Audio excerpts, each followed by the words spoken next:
Hello सांग माने आशा करूछु आपण माने समस्ते भलरे थिबे।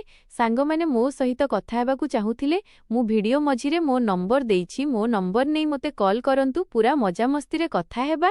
हारे ढोलर प्रबल शब्द एवं लोकंक होहोल्ला गुंजरित हेउथिला, किंतु एही अंधारुआ कोठरी रे केवल गोटिए शब्द थिला। सेइटी थिला मो स्वामींक सांग बिलुर भारी एवं अपरिष्कार निश्वासर शब्द। मो लुगापटा कादुओ एवं नाली अबीरे संपूर्ण भावे लथपथ होई जाइथिला। मोर सूता शाढ़ी ओदा होई मो देहरे चिपकी जाइथिला। बिलुर नाली आखि मोते कौनसी एक भोकिला पशु भली चाही रहिथिला। से निजर खसखसिया एवं झाड़ुआ हाथ मो अंटा उपरे रखिदेला। ताकू लागुथिला जे मु भांग निशारे संपूर्ण भावे बेहोश अछि। ताकू लागिला जे आजि से एही बंद कोठरी रे मो इज्जत को माटी रे मिसाई देबो। आपण जहा भाबुछंती परिस्थिति बिल्कुल सेमिति ही देखा जाउथिला, किंतु सेही मूर्ख जानि नथिला जे जेउ शिकार को से एते सहजरे धरि पकाउथिला से कोनोसी शिकार नथिला। से एक बिछा जाइथिबा जाल थिला एवं सेही जालर मास्टरमाइंड मु निजे थिली। परंतु एही अंधारुआ गोदाम पर्यंत पहुंचीबार खेल एते सीधा नथिला। एहार आरंभ तो आजि सकाळु ही होई जाइथिला, जेतेबेले मो निज घर लोक माने मो विरोधरे एक बहुत घृण्य चाल चलाइथिले। मो ना रूपा, बयस एही किछि 29 वर्ष। मु एही गाँर सबुठारु बड़ घर अर्थात सरपंचंक हाबेलीर बड़ बोहू। मो स्वामी रमेश जदिओ गाँर जड़े प्रतिपत्तिशाली लोक, परंतु तांक दुनिया केवल मद तासपत्ता एवं निजर आवारा सांगमानंक मध्यरे सीमित। बाहाघरर एते वर्ष मध्यरे से मोते हाबेलीर एक सजावट जिनिस छड़ा अधिक किछि भाबी नाहांती। दिनसारा हाबेलीर काम कर, चाकरमानंकु संभाळ एवं रातिरे चुपचाप गोटिए कोणरे सोई जाओ। एया ही मो जीवन बनी सारिथिला। परंतु मोर एही निरस जीवनरे निया लगाइबा काम करुथिला मो नणंद सुमन। सुमनर बयस 25 वर्ष थिला, परंतु ता मुंडरे 20-50 वर्ष बयस जेतिकी भरी रहिथिला। से सबुबेले मो उपरे जळुथिला। ताकू लागुथिला जे मु आसीबा परे हाबेली उपरे तार हक कमी जाइछि। मो ससुर मरिबा परे समस्त जमी एवं हाबेली मो स्वामींक नामरे होई जाइथिला एवं जेहेतु मो स्वामींकर घर मामला सहित कोनोसी मतलब नथिला, तेणु समस्त चाबी मो पाखरे रहुथिला। एही कथा सुमनकु दिनराति कंटा भली बिंधुथिला। से जेकोनोसी प्रकारे मोते एही घरु धक्का मारी बाहर करिबाकू चाहुथिला। आजि गाँर होली थिला। सकाळु ही हाबेली बाहरे तमाशा आरंभ होई जाइथिला। गाँर मरदमाने भांग एवं मद पी हुड़दंग मचाउथिले। स्त्री लोकमाने मध्य घर अगणारे रंग खेलिबा आरंभ करि देइथिले। मु रोसेई घरे ठिया होई समस्तंक पई मालपुआ एवं गुजिया छाणुथिली। चुलीर गरम एवं बाहरर गुळुगुळीरे मोर पूरा शरीर झाଳରେ भिजी सारिथिला। सेतिकी बेले मु देखिली जे मो स्वामी रमेश सकाळु सकाळु ही निशारे चूर होई निज सांगमानंक सह केउआडे बाहारी गले। एबे हाबेलेरे केवल मु सुमन एवं बाहर अगणारे गाँ लोकंक भिड़ थिला। मु रोसेई काम खतम करी हाथ धोइबा पई घरर पछ भागकू गली। पछरे एक पुरुणा छात थिला, जेउठी काठ रखा जाउथिला। सेतिकी बेले मोते छात उपरु काहार फुसफुस हेबा शब्द सुभिला। मु ध्यान देई सुनिली। सेइटा सुमनर स्वर थिला एवं ता सहित कौनसी एक लोक कथा हेउथिला। मु दबे पादरे पाहाच पाखकू गली एवं लुचि रही सेमानंक कथा सुनिबाकू लागिली। सुमन कहुथिला, देख बिलु, आजि मौका बहुत भल। भाई तो संध्या पर्यंत होसरे आसिबेनी। तते बस एतिकी करिबाकू हेबो जे आजि रूपाकू संपूर्ण भावे निज जालरे फसाइबाकू हेबो। बिलुर स्वर आसिला। बिलु मो स्वामींकर सबुठारु खास बंधु थिला। से एक नंबर आवारा जुआड़ी एवं स्त्री लोकंक उपरे गंदी नजर रखुथिबा लोक थिला। बिलु हसिला एवं कहिला, आरे सुमन तू चिंता काहींकी करुछु? तो भाउज उपरे तो मो नजर बहुत पूर्वरु अछि। बस से सबुबेले घमंडरे रहे। आजि तार सबु घमंड मु बाहर करिदेबी। सुमन बहुत ही नीच स्वररे कहिला, आजि मु निजे निज हातरे थंडाईरे भांगर पूरा गोला मिसाई ताकू पियाइबी। तू बस प्रस्तुत रहिथा। जेमिति ही ता उपरे निशा चढ़िब, तू ताकू पछपट पुरुणा गोदामकू नेई जिबु। मु अध घंटा रही गाँर सरपंच एवं 4-5 जन स्त्री लोकंकू नेई सीधा गोदामर कबाट खोलाइबी। समस्ते ताकू तो सहित रंगे हातरे धरिबे। भाई जेतेबेले जानिबे तो से ताकू सेही मुहूर्तरे घरु बाहर करिदेबे एवं फिर एही पूरा हाबेली एवं जमी मोर होई जिबो एवं बदଳରେ मु तोर सेही पुरुणा जुआर सबु करज माफ कराई देबी। सेमानंकर एही कथा सुनी मो पाद तळु माटी खसिगला। ମୋର ନିଜ ନଣନ୍ଦ ଏକ ଜମି ଖଣ୍ଡେ ପାଇଁ ମୋ ଇଜ୍ଜତର ସୌଦା କରୁଥିଲା। ଜଣେ ପର ଏବଂ ଗନ୍ଦା ଲୋକ ହାତରେ ମୋତେ ନୋଚିବା ପାଇଁ ଦେଇ ଦେଉଥିଲା। ମୋ ଭିତରେ ରକ୍ତ ଖୋଳିବାକୁ ଲାଗିଲା। ମୋ ମନ ହେଉଥିଲା ଯେ ଏବେ ଉପରକୁ ଯାଇ ସୁମନର ବାଳ ଧରି ପକାନ୍ତି। ପରନ୍ତୁ ମୁଁ ନିଜକୁ ରୋକିଲି। ରାଗରେ ଆସି ତମାସା କରିବାରୁ କିଛି ହୁଏନି। ଗାଁ ଲୋକେ ସୁମନ କଥା ହିଁ ମାନିଥାନ୍ତେ କାରଣ ସେ ଏହି ଘରର ଝିଅ ଥିଲା ଏବଂ ମୁଁ ବାହାରୁ ଆସିଥିବା ବୋହୂ। ଯଦି ମୋତେ ଏହି ଷଡ଼ଯନ୍ତ୍ରକୁ ଖତମ କରିବାର ଥିଲା ତ ମୋତେ ସେମାନଙ୍କ ଖେଳ ସେମାନଙ୍କ ଉପରେ ହିଁ ଭାରି କରିବାକୁ ହେବ। ମୁଁ ଚୁପଚାପ ରୋଷେଇ ଘରକୁ ଫେରିଆସିଲି ଏବଂ ନିଜ କାମରେ ଲାଗିଗଲି। ଥୋଡ଼ି ସମୟ ପରେ ସୁମନ ରୋଷେଇ ଘରକୁ ଆସିଲା। ତାର ମୁହଁରେ ଏକ ବହୁତ ହିଁ ମିଠା ଏବଂ ମିଛ ହସ ଥିଲା। ତାର ହାତରେ ଷ୍ଟିଲର ଏକ ବଡ଼ସା ଗ୍ଲାସ୍ ଥିଲା ଯାହା ଉପର ପର୍ଯ୍ୟନ୍ତ ଥଣ୍ଡାଇରେ ଭର୍ତ୍ତି ଥିଲା। ଭାଉଜ ସକାଳୁ କାମ କରୁଛ, ଥକି ଯାଇଥିବ।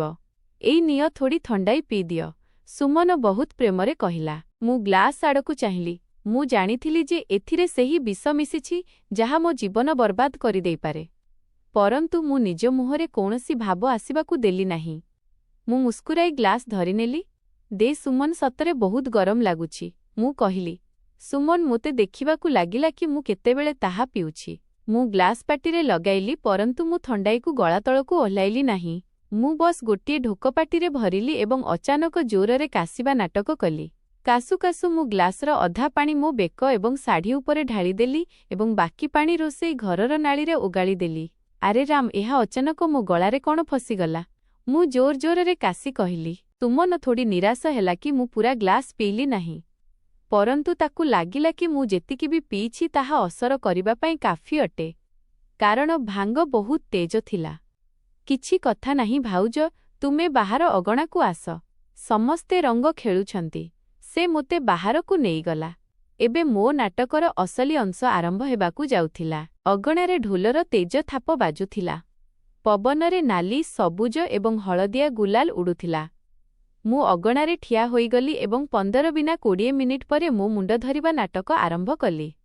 ମୁଁ ମୋ ଆଖି ଥୋଡ଼ି ବନ୍ଦ କରିଦେଲି ଏବଂ ନିଜ ପାଦକୁ ଟଳଟଳ କରିବାକୁ ଲାଗିଲି।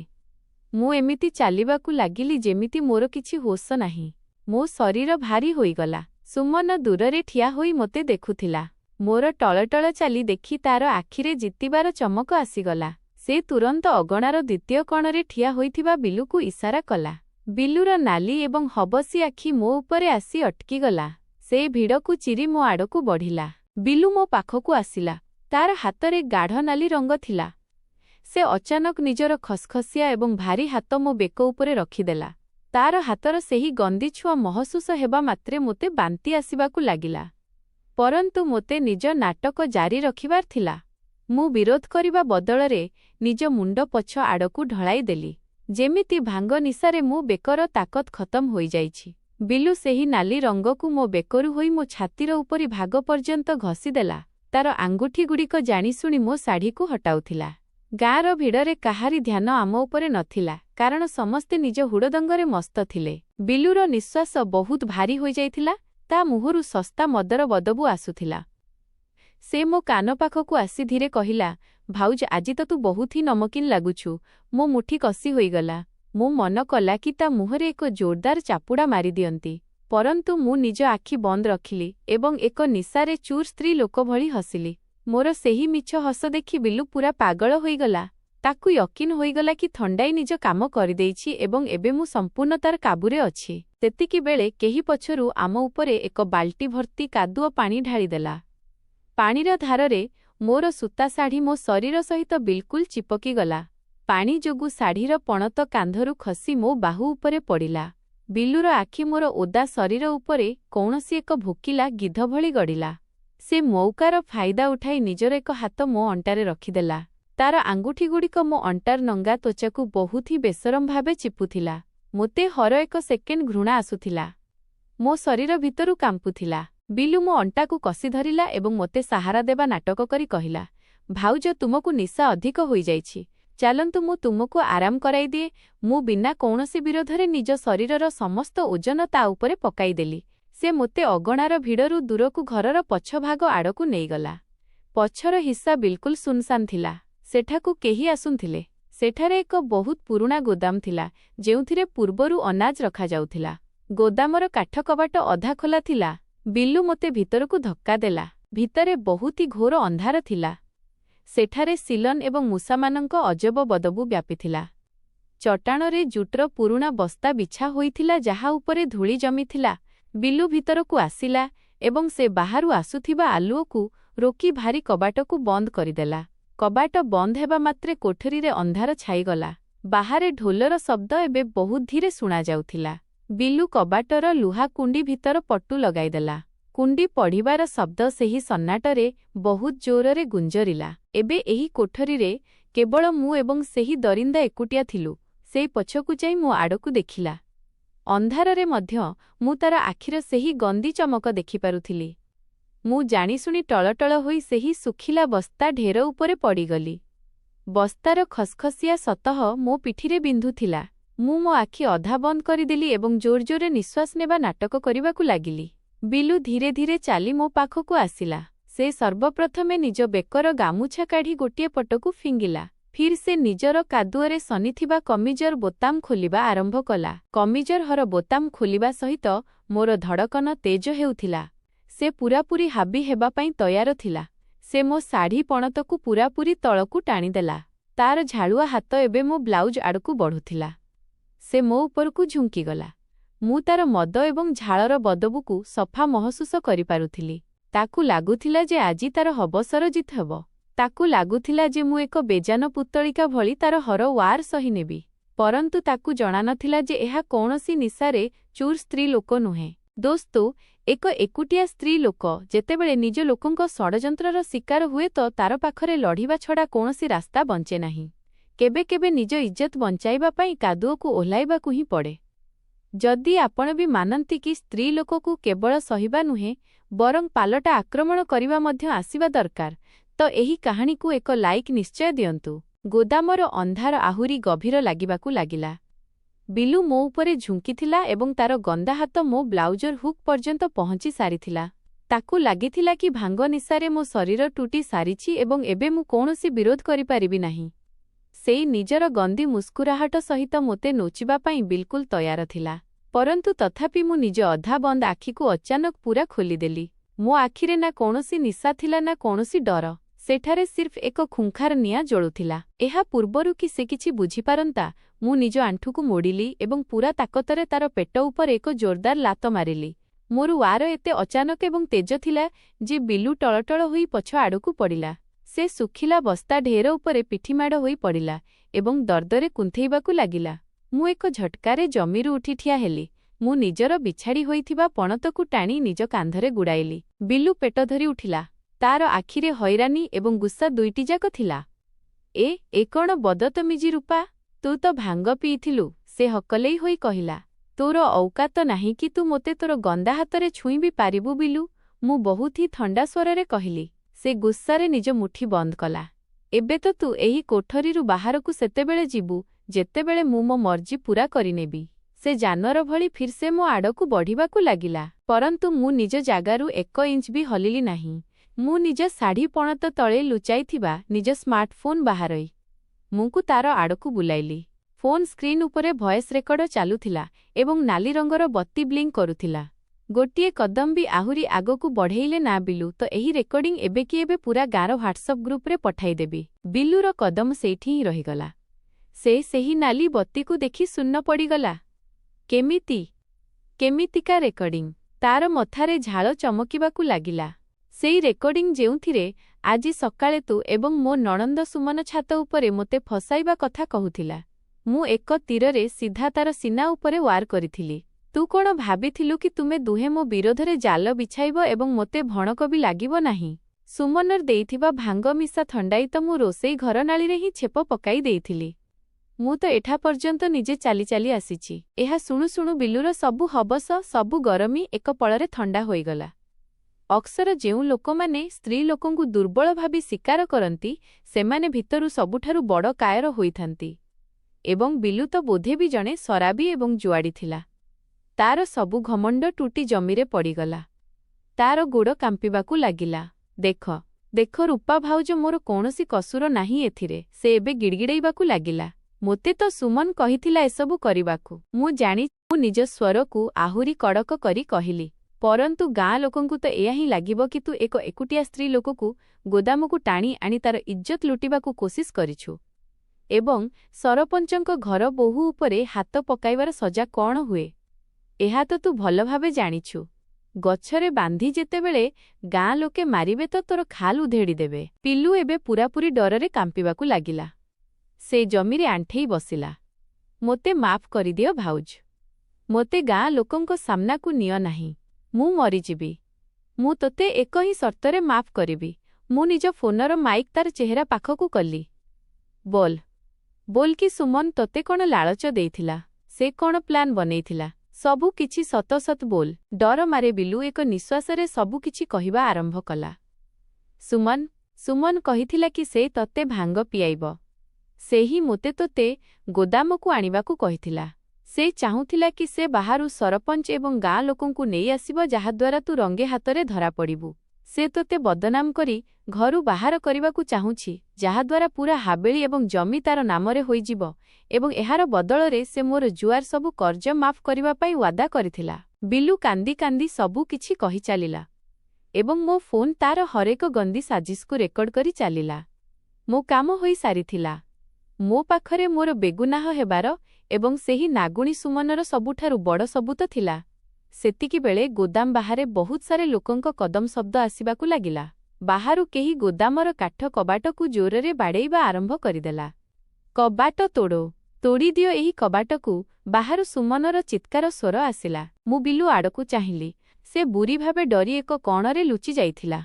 मु निज फोनर रेकर्डिंग सेव कली एवं फोनकू वापस निज साड़ी पणतरे लुचाइली। मु मो बाळ थोड़ी बिछाड़ी देली एवं निज मुहरे एक डरिथिबा स्त्री लोकर भाव आनिली। धड़ाम एक जोरदार धक्का सहित गोदामर पुरुणा कबाट तुटी तळे पड़िला। बाहारर तेज खरा गोदामर अंधारे पशिला। कबाट पाखरे गाँर सरपंच, मो सासुंक किछि पुरुणा रिश्तेदार एवं गाँर 10 ରୁ 15 जण लोक ठिया होइथिले एवं सबुठारु आगरे ठिया होइथिला मो नणंद सुमन। तार चेहरारे एक बहुत ही घृण्य एवं जितिबार मुस्कुराहट थिला। ताकू लागिथिला कि से मोते एठारे अधा नंगा एवं बेसुध हालतरे पाइब। परंतु जेतेबेले से भितरर नजारा देखिला तो तार मुस्कुराहट सेइठी जमीगला। मु बिल्कुल सही सलामत ठिया होइथिली। मो कपड़ा फाटी नथिला, बस कादुअरे सनीथिला एवं बिलुजी एक शेर बनी भितरकू आसीथिला। से एक मूसा भଳି कोणरे कांपुथिला। सुमनकू किछि बुझा पड़िलानी कि प्लान केमिति ओलटिगला, परंतु से फौरन निज नाटक आरंभ कला। से छाती पिटी कांदिबाकू लागिला। हाय राम, देखंतु सरपंच मो कथा सत हेलाना। एही कूलटा मो भाईंक पिठी पछरे एही बिलू सहित मुह कला करुछि। मो भाई तो सीधा अछंती, परंतु एही स्त्री लोक आम घरर इज्जत माटीरे मिसाउछि। गाँ लोके मोते बहुत ही गंदा एवं शक भरा नजररे देखिबाकू लागिले। किछि स्त्री लोक आपसरे फुसफुस हेबाकू लागिले। सहररु आसिछि ना, एमानंकर तो लक्षण ही एमिति होइथाए। सरपंच आगकू आसिले। तांको आखिरे बहुत गुस्सा थिला। ए कण तमाशा रूपा बहु, तुमे एही लोक सहित एही अंधारुआ गोदामरे कण करुथिल? मु निज आसुकू बोहिबाकू देली, परंतु एही आसु डरर नथिला, बरं मो चालर अंश थिला। मु हाथ जोड़ी कहिली, सरपंच भल हेला आपण आसीगले। एही दरिंदा मोते अगणारे ही टाणी नेइथिला। मु निसारे नथिली, सेथिपाई मु निज आबरू बंचाई पारिली। एहा सुनी सुमन बोखलेई गला। ताकू लागिला बाजी तार हातरू खसी जाउछि। मिछ कहुछि ए सरपंचजी, एयारे ही चक्कर थिला एहा सहित। एही बिलुकू भितरकू डाकिथिब। एही स्त्री लोक एही घरे रहिबा लायक नुहे। एहाकू एबे कि एबे धक्का मारी बाहर करंतु एठारू। सुमन मोते घरू बाहर करिबा पई तड़पुथिला। तार लालच तार चेहरारे सफा देखा जाउथिला। सरपंच बिलू आड़कू चाहिले। किरे बिलू, कण सत अटे? बिलू किछि कहि पारु नथिला। से केबे मोते देखुथिला तो केबे सुमनकू। एबे मोर असली वार समय आसी जाइथिला। मु मो आसु पोछिली। मु सीधा ठिया होईगली। मो चेहरारू सबु बेबसी गायब होईगला एवं एक बहुत ही शक्त भाव आसीगला। आपण सत जानिबाकू चाहुछंती ना सरपंचजी? तो चालंतु मु आपणकू सत सुनाउछि। मु मो पणतरू मो फोन बाहर कली। पूरा भीड़ एकदम शांत होईगला। सुमनर आखि फाटिगला। मु फोन भल्यूम सबुठारु तेज कली एवं सेही ऑडियो रेकर्डिंग चलाई देली। गोदामर सन्नाटरे बिलूर स्वर गुंजरिबाकू लागिला। ସୁମନ କହିଥିଲା କି ସେ ତୋତେ ଭାଙ୍ଗ ପିଆଇବ। ସେ ଚାହୁଁଥିଲା କି ବାହାରୁ ସରପଞ୍ଚଙ୍କୁ ନେଇ ଆସିବ, ଯାହାଦ୍ୱାରା ତୁ ବଦନାମ ହୋଇଯିବୁ। ତାକୁ ହାବେଳି ଏବଂ ଜମି ନିଜ ନାମରେ କରାଇବାର ଅଛି। ସେହି ଆୱାଜ ଶୁଣୁ ଶୁଣୁ ପୂରା ଗାଁ ଲୋକଙ୍କ ଚେହେରାର ରଙ୍ଗ ଉଡ଼ିଗଲା। ସରପଞ୍ଚଙ୍କ ହାତରୁ ଲାଠି ଛୁଟିଗଲା। ଭିଡ଼ରେ ଠିଆ ହୋଇଥିବା ସ୍ତ୍ରୀ ଲୋକମାନେ, ଯେଉଁମାନେ ଏବେ ପର୍ଯ୍ୟନ୍ତ ମୋତେ ଗାଳି ଦେଉଥିଲେ, ସେମାନେ ସବୁ ନିଜ ମୁହଁ ଢାଙ୍କି ସୁମନକୁ ଦେଖିବାକୁ ଲାଗିଲେ। ସୁମନର ଚେହେରା ବିଲକୁଲ ସଫେଦ ପଡ଼ିଯାଇଥିଲା, ଯେମିତି ତାର ଶରୀରରୁ କେହି ସବୁ ରକ୍ତ ନିକାଲି ଦେଇଛି। ତାର ଗୋଡ଼ କାମ୍ପିବାକୁ ଲାଗିଲା ଏବଂ ସେ ଟଳଟଳ ହୋଇ ପଛକୁ ହଟିଲା। ତାର ରଚିଥିବା ସବୁ ଗନ୍ଦା ଖେଳ ଏବେ ପୂରା ଗାଁ ସାମ୍ନାରେ ନଙ୍ଗା ହୋଇସାରିଥିଲା। ସରପଞ୍ଚ ଗୁସ୍ସାରେ କାମ୍ପୁଥିଲେ। ସେ ଆଗକୁ ବଢ଼ି ସୁମନର ଗାଲରେ ଏକ ଜୋରଦାର ଚାପୁଡ଼ା ମାରିଲେ। ଚଟାକ୍ ଶବ୍ଦ ପୂରା ଗୋଦାମରେ ଗୁଞ୍ଜରିଲା। ସୁମନ ଜମିରେ ପଡ଼ିଗଲା। କଳଙ୍କିନୀ! ସରପଞ୍ଚ ଗର୍ଜିଲେ। ନିଜ ଭାଇର ଘରକୁ ବର୍ବାଦ କରିବାକୁ ଚାଲିଥିଲୁ। ଏକ ଜମି ଖଣ୍ଡ ପାଇଁ ନିଜ ଭାଉଜର ଇଜ୍ଜତ ନିଲାମ କରୁଥିଲୁ। ଫିର୍ ସରପଞ୍ଚ ନିଜ ଆଦମୀମାନଙ୍କୁ ଇସାରା କଲେ, ଏହି ବିଲୁକୁ ବି ଧରିନିଅ। ଏ ଆମ ଗାଁର ଝିଅ ଉପରେ ହାତ ପକାଇବାକୁ କୋସିସ କରିଛି। ଭିଡ଼ ବିଲୁକୁ କଲରରୁ ଧରି ଘୋଷାରି ନେଲେ। ସେ କାନ୍ଦି କାନ୍ଦି ମାଫି ମାଗୁଥିଲା, ପରନ୍ତୁ ଏବେ କେହି ତାର ଶୁଣିବାକୁ ନଥିଲେ। ମୁଁ ଜମିରେ ପଡ଼ିଥିବା ସୁମନ ଆଡ଼କୁ ଚାହିଁଲି। ସେ କାନ୍ଦୁଥିଲା ଏବଂ ନିଜ ମୁହଁକୁ ଲୁଚାଉଥିଲା। ମୁଁ ତାର ପାଖକୁ ଗଲି ଏବଂ ତାର ବାଳ ଧରି ତାର ମୁହଁ ଉପରକୁ ଉଠାଇଲି। ତୁ ମୋତେ ଦୁର୍ବଳ ଭାବି ନେଇଥିଲୁ ନା ସୁମନ? ମୁଁ ବହୁତ ହିଁ ଥଣ୍ଡା ଶବ୍ଦରେ କହିଲି। ତୋତେ ଲାଗିଲା କି ମୁଁ ଏକ ବିଚାରୀ ସ୍ତ୍ରୀ ଲୋକ ଯିଏ କାନ୍ଦି କାନ୍ଦି ଘରୁ ବାହାରିଯିବ। ପରନ୍ତୁ ତୁ ଏହା ଭୁଲିଗଲୁ କି ଯେଉଁ ସ୍ତ୍ରୀ ଘରକୁ ସମ୍ଭାଳିପାରେ, ସେ ଘରକୁ ତୋଡ଼ୁଥିବା ଲୋକଙ୍କୁ ମାଟିରେ ବି ମିଶାଇପାରେ। ସରପଞ୍ଚ ମୋତେ କହିଲେ, ରୂପା ବୋହୂ, ତୁମେ ଯେଉଁ ସଜା ଦେବ ଆମେ ସେଇଆ ହିଁ କରିବୁ। ବୋଲ କଣ ଏମାନଙ୍କୁ ପୋଲିସ ହୱାଲେ କରିଦେବା? ମୁଁ କିଛି ପଳ ଚିନ୍ତା କଲି। ପୋଲିସ ପାଖକୁ ଯିବାର ମତଲବ ଥିଲା ରୋଜର ବଦନାମୀ ଏବଂ ମୋ ଘରର ତମାସା ବନିବା। ମୋ ସ୍ୱାମୀ ୱେସେ ବି କୌଣସି କାମର ନଥିଲେ, ତ ଘରର ସବୁ ବାଗଡ଼ର ମୋତେ ହିଁ ସମ୍ଭାଳିବାର ଥିଲା। ମୁଁ ଏକ ବହୁତ ହିଁ ଗଭୀର ଏବଂ ଚାଲାକ ଚାଲ ଚଳାଇଲି। ମୁଁ କହିଲି, ନାହିଁ ସରପଞ୍ଚଜୀ, କଥା ଘରର ଅଟେ, ଘରେ ହିଁ ରହିବାକୁ ଦିଅନ୍ତୁ। ସବୁ ଲୋକ ହଇରାଣ ହୋଇଗଲେ କି ମୁଁ ଏମାନଙ୍କୁ ମାଫ କାହିଁକି କରୁଛି? ମୁଁ ସୁମନର କାନ ପାଖରେ ଝୁଙ୍କି ଧୀରେ କହିଲି, ମୁଁ ତୋତେ ପୋଲିସ ପାଖକୁ ପଠାଉନାହିଁ, ପରନ୍ତୁ ମନେ ରଖ ଏହି ରେକର୍ଡିଂ ମୋ ପାଖରେ ସବୁବେଳେ ରହିବ। ଆଜିଠୁ ଏହି ହାବେଳିର ମାଲିକାଣୀ ସିର୍ଫ ମୁଁ ଏବଂ ତୁ ଆଜିଠୁ ଏହି ଘରେ ନୌକରାଣୀ ଭଳି ରହିବୁ। ଯଦି ତୁ କେବେ ମୋ ଆଡ଼କୁ ଆଖି ଉଠାଇବାକୁ ବି କୋସିସ କଲୁ ତ ଏହି ଆୱାଜ ସିଧା ପୋଲିସ ଥାନାରେ ଗୁଞ୍ଜରିବ। ସୁମନ ଡରମାରେ ମୁଣ୍ଡ ହଲାଇଲା। ସେ ଜାଣିଥିଲା କି ଏବେ ସେ ମୋର ଗୁଲାମ ବନି ସାରିଛି। ବିଲୁକୁ ଗାଁ ଲୋକେ ବହୁତ ମାରିଲେ ଏବଂ ହମେଶା ପାଇଁ ଗାଁରୁ ବାହାର କରିଦେଲେ। ସେହି ଦିନ ପରେ ମୋ ଜୀବନ ବିଲକୁଲ ବଦଳିଗଲା। ମୁଁ ହାବେଳି ଏବଂ ବିଲବାଡ଼ିର ସବୁ କାମ ନିଜ ହାତରେ ନେଇଗଲି। ମୋ ଶରାବୀ ସ୍ୱାମୀଙ୍କୁ ବି ବୁଝା ପଡ଼ିଗଲା କି ଏବେ ଏହି ଘରେ ମୋର ହିଁ ଚାଲିବ। ସୁମନ ଏବେ ମୋ ସାମ୍ନାରେ ନଜର ନୁଆଇ ଚାଲୁଥିଲା। ଯିଏ ମୋତେ ଘରୁ ବାହାର କରିବାକୁ ଚାହୁଁଥିଲା, ସେ ଏବେ ମୋର ମିଛ ଥାଳି ଉଠାଉଥିଲା। ଦୋସ୍ତ, ଏହା ଥିଲା ମୋର କାହାଣୀ। ଆମ ସମାଜରେ ସ୍ତ୍ରୀ ଲୋକଙ୍କୁ ହମେଶା ଏହା ହିଁ ଶିଖାଯାଏ କି ଚୁପ୍ ରୁହ, ସହିଯାଅ କିମ୍ବା କାନ୍ଦି କାନ୍ଦି ନିଜ ମାଇକେ ବାପଘର ଚାଲିଯାଅ। ପରନ୍ତୁ ନାହିଁ, ଯେତେବେଳେ ଆପଣଙ୍କ ଉପରେ କେହି କାଦୁଅ ଉଛାଳେ ତ କାନ୍ଦିବା ଦ୍ୱାରା ସେହି କାଦୁଅ ସଫା ହୁଏ ନାହିଁ। ଆପଣଙ୍କୁ ନିଜେ ସେହି କାଦୁଅରେ ଓହ୍ଲାଇ ସେହି ଲୋକମାନଙ୍କୁ ସେଇଠି ହିଁ ପୋତିବାକୁ ପଡ଼େ। ଯଦି ଆପଣଙ୍କୁ ମୋର ଏହି ହିମ୍ମତ ଏବଂ ଏହି ପାଲଟା ୱାର୍ ପସନ୍ଦ ଆସିଥାଏ, ଯଦି ଆପଣଙ୍କୁ ଲାଗିଥାଏ କି ମୁଁ ଯାହା କଲି ତାହା ବିଲକୁଲ ସହି ସତ ଥିଲା, ତ ମୋତେ କମେଣ୍ଟରେ ନିଜ ରାୟ ନିଶ୍ଚୟ ଜଣାଇବେ। ମୋତେ ଆପଣଙ୍କ କମେଣ୍ଟର ଅପେକ୍ଷା ରହିବ ଏବଂ ମୁଁ ଏମିତି ହିଁ ରୁମ୍ ଟାଙ୍କୁରି ଯିବା ଭଳି ଏବଂ ଦିଲକୁ ଛୁଇଁବା ଭଳି ସତ କାହାଣୀ ପାଇଁ ଏହି ଭିଡିଓକୁ ଲାଇକ୍ କରନ୍ତୁ ଏବଂ ଆମ ଚ୍ୟାନେଲକୁ ସବସ୍କ୍ରାଇବ୍ କରିବାକୁ ବିଲକୁଲ ଭୁଲନ୍ତୁ ନାହିଁ, କାରଣ ଅସଲି କାହାଣୀ ସେଇଆ ଯାହା ଆପଣଙ୍କୁ ଭିତରୁ ହଲେଇ ଦିଏ। ଧନ୍ୟବାଦ।